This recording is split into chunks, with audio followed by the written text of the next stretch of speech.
Good morning, everyone. This is M4J Watt Replays, and today I am going to be reviewing the Eraser BP44. And before we get into the replays, I'm going to be comparing it to the ARL 44 equipped with the 105mm gun, and they both really have the same gun. But the Eraser BP44 seems to have slightly better stats, so we'll go ahead and get into that. And as you can see here, I have mounted the same equipment and provisions that I would use on both of these tanks. So, starting off with the firepower, the damage per minute on the Eraser is actually slightly higher, and the penetration is 5mm more. Also, the reload time is, instead of being 11.5 seconds as on the ARL-44, it is 10.9 seconds on the Eraser. Excuse me. Weapon handling, the Eraser has slightly better aim time by about 0.3 seconds. Other than that, pretty much everything is the exact same, although it does seem to have slightly better traverse speed in the hull. But yeah, other than that, pretty much everything is the exact same as the ARL-44. However, a few interesting things I have noticed is that the hull armor seems to be slightly stronger in the front, even though it does not actually say that statistically. It is actually a little bit stronger than the ARL-44's. Another interesting thing is that the rear of, of the turret on the Eraser BP44 is actually weaker. I can penetrate it with the 75mm high explosive round, but when I go over to a normal ARL-44, get behind it and look at its turret with high explosive, I can't penetrate it in the back of the turret, but I can on an Eraser BP44. So those are a few slight armor differences that aren't actually mentioned in the statistics, but they are there, so do take that into account. And so now let's get into some replays. So first up we have Mr. Bart McFergan driving his Eraser BP44. Of course all of these replays are going to be Eraser BP44s, but first up we have Mr. Bart McFergan. He gets a nice shot off there on that Eraser over there. He's going to finish reloading, come out, see if he can get another shot off on him, and unfortunately he does miss that shot. He's going to back up. He's not going to worry too much about that Churchill one, because he does, unfortunately for that poor Churchill, have the stock gun. But he's going to come around here, gets a nice shot there into the Churchill, pretty much effectively taking away half of his health. And now he's going to back up and go on to that reload again. And he's coming out and angling pretty much correctly.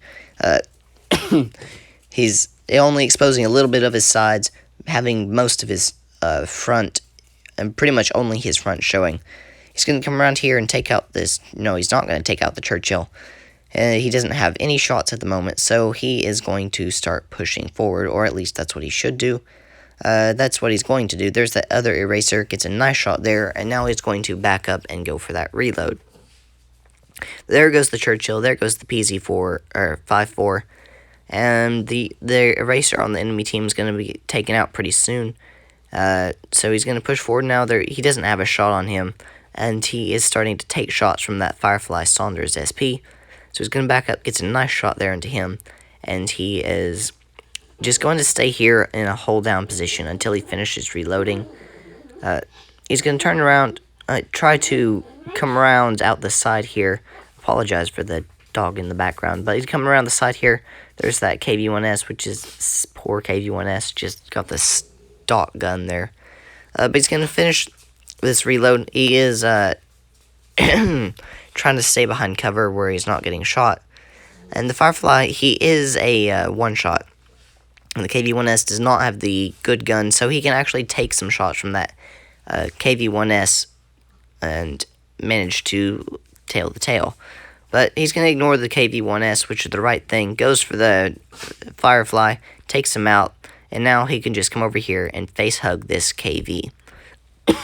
He's he's going for the turret, gets a nice shot there, gets a bounce from the KV, which is hardly surprising.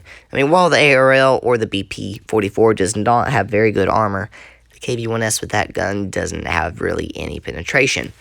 But he's not going to be able to get any more damage off this game because that Jackson's just going to run circles around the map, and they're not actually going to be able to catch him, and they're going to cap the match out. But a pretty good game there from Mr. Bart McFergan. 2,364 damage and a kill. And now we're going to watch Flaming Footballer driving his Eraser BP44. And here comes the Leopard, and he's going to take him out right away for his first shot of the game, ending up taking out that Leopard who just kind of YOLO'd out in the open. He's going to push forward here. He's going to take out that Cromwell, I believe. Yes, there goes the Cromwell. And he doesn't quite... I probably would have just sat there and captured base C, but not necessarily necessary. It was necessarily necessary. Where did that come from? But it was pretty much almost captured anyway. He's going to push forward here. There's that VK30.01D. He's not going to try to snapshot. Don't try to snapshot in an Eraser or an ARL-44 with a 105mm gun for that matter, because the accuracy and aim time on the move are just not very good. But he's going to take out that VK30. Yeah, VK30.01D. And now he's going to come around here and go for that M6. And he gets a nice shot there. He's going to back up for that reload. Doesn't want to take any shots. He's still pretty much at full health, but he's trying to save his hit points if he can. And he kind of messes that shot up there. He should have stayed in scope mode, but tried to do one of those shots that everybody's always trying to do, where they aim in and then zoom back out so they can have like some sort of epic shot or something like that. But he's going to push up here, go for that M6. Unfortunately, that's kind of what I was talking about with those snapshots. He ends up only hitting the track, going nowhere near where he was needing to hit. He's going to finish that reload, and this time he is going to take that M6 out after aiming. And now he's going to turn his attention to this ARL-44. It is a 2 versus 2 now. His M6 just got taken out. There's a very healthy ARL and a very healthy VK36. He gets a nice bounce there. Gets a shot on the ARL, gets another bounce from the VK36. And he is... his T-34-85 is doing a pretty good job of distracting these heavy tanks. So while they're distracted, he can just farm the damage here.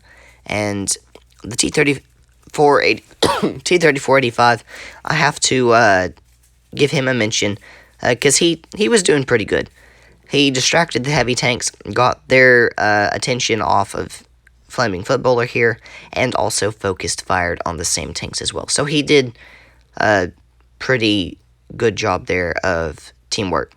But Flaming Footballer comes around, gets a nice shot there in the lower plate of that VK36, and he's going to come up and face hug this VK. He's trying to wiggle back and forth, gets a shot there on that turret. He unfortunately does take another shot there, but it's not really going to matter, because this VK is a one shot as long as he can get that shot in, and there goes the VK36. Excuse me. So a pretty good game there from Flaming Footballer. 1205. Managed to get 6 kills, 2,355 damage, and only a first class, unfortunately. And next up we have Tanks Tanks Doom, and he is driving his Eraser. He gets a nice shot there on that KV2 as he comes around the corner. That KV2 is not going to make that mistake again. He's going to stay back and not get shot. And I don't know what this Leopard on his team is doing. Like, there goes the E8, unfortunately bounces off there and takes a shot in return. But the Leopard on his team is just... Why is he pushed all the way up there? I have no idea. He says, get back here, Leopard. He's going to come out. There's no more shots there.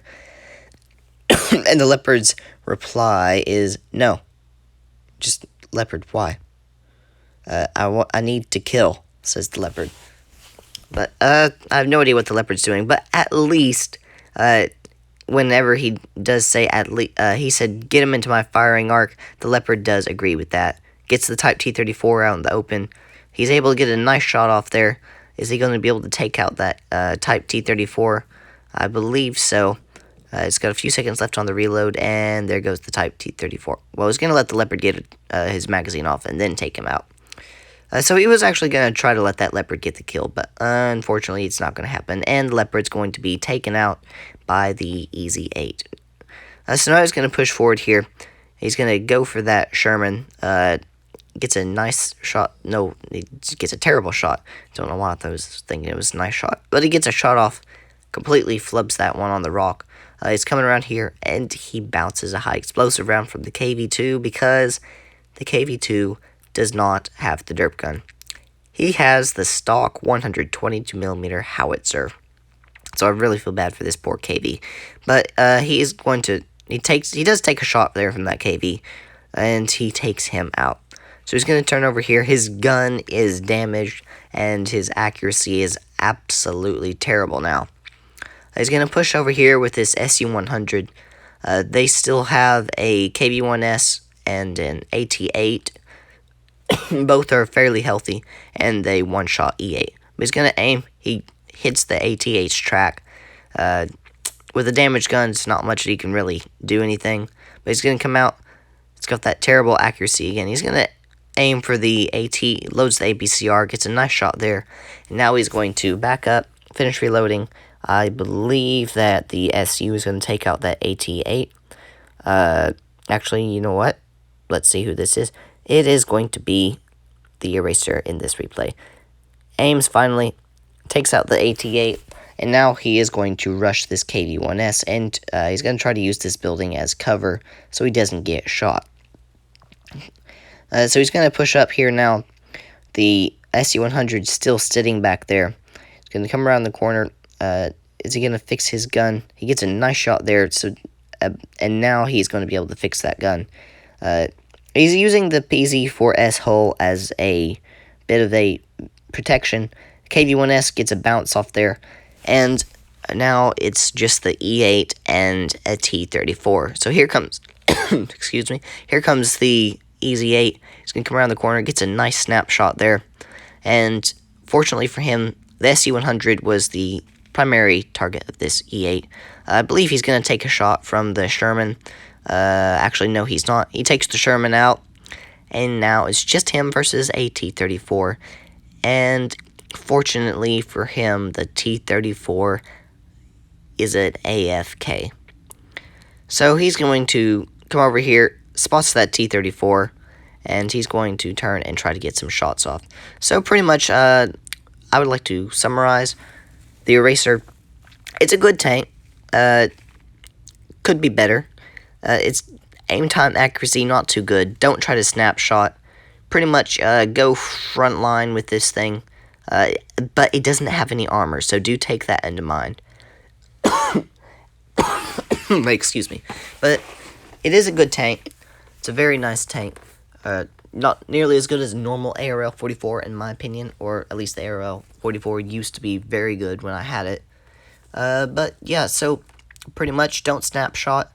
Come around the corner at an angle with your front plate, and you can get the bounces. Wiggle your turret side to side, and use your 10 degrees and work the ridge line. But so Tanks a lot, Tanks Doom there, and his Eraser managed to pull off 3,000 damage, 6 kills, and get the Mastery Class badge. If this replay, or if this review, helped you out any of you who are watching, then please leave it with a like, hit that thumbs up button down below, and if you haven't subscribed already, go ahead and hit that subscribe button as well. So again, apologize for all my coughing. I was just sick last week. Not the COVID, but I've just got a few frogs still left in my throat. But again, that is all for today, folks. This was M4J Watt Replays, and we are over and out.